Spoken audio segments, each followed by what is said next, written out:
अब bank chequebook की जरूरत नहीं होगी, क्योंकि चेक काट कर भुगतान करने की आपको नौबत ही नहीं आएगी।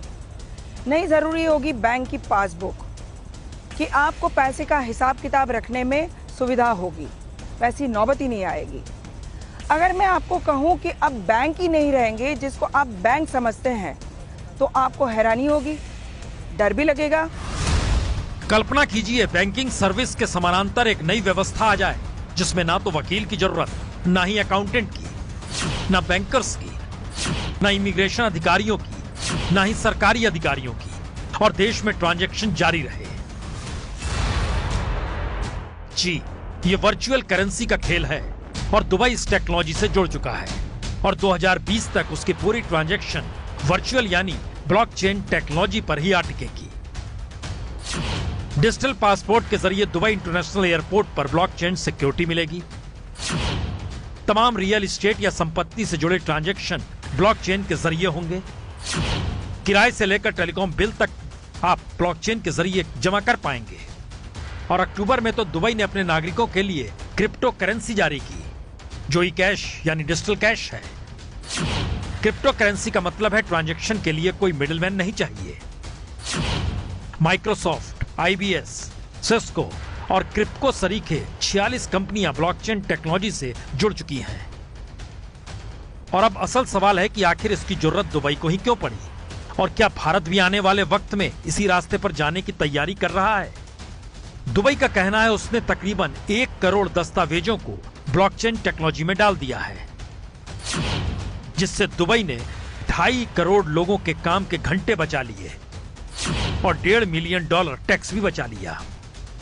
और दुबई के डायरेक्टर जनरल डॉक्टर आयशा बिन बिशर के मुताबिक उनका मिशन है दुबई दुनिया में सबसे अलग हो, एक लिहाज से हैप्पीएस्ट सिटी ऑफ अर्थ हो, जहां कोई कागजी काम ना हो तो फिर फ्रॉड भी ना हो।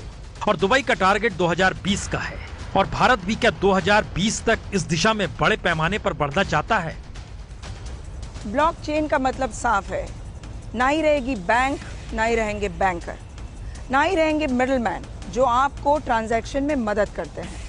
यानी एक ऐसी वर्चुअल व्यवस्था जिसमें बागडोर होगी सरकार के हाथ में, वही रखेगी आपके पाए पैसे का हिसाब। बैंकर गायब यानी रोजगार गायब। तो आखिरी सवाल यही है, क्या यह भारत जैसे लोकतांत्रिक देश में संभव है, या फिर भारत भी इसकी तैयारी कर रहा है और आने वाले वक्त में कोई मिडिल मैनेजमेंट जॉब रहेगी नहीं। यह सिर्फ एक सवाल है, पर इसकी गंभीरता इससे भी समझी जा सकती है अगर भारत में असमानता चरम पर है। हालातों ने 1921 वाली स्थिति को पकड़ लिया है, तो फिर कई थ्योरियां हैं। मसलन असमानता बढ़ेगी तो समाज में असंतोष बढ़ेगा।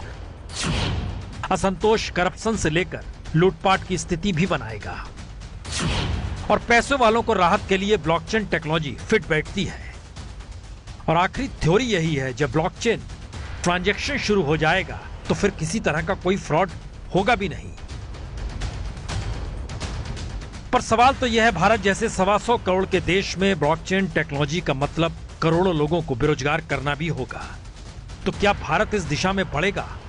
हो सकता है, क्योंकि जिस रास्ते मोदी सरकार निकली है उसमें हर पैसे पर निगाह सरकार रखना चाहती है, डिजिटल भारत बनाना चाहती है, फ्रॉड से भारत परेशान है। तो ऐसे में रास्ता यही बचता है जिसे दुनिया अपना रही है। ये है एबीपी न्यूज, आपको रखे आगे।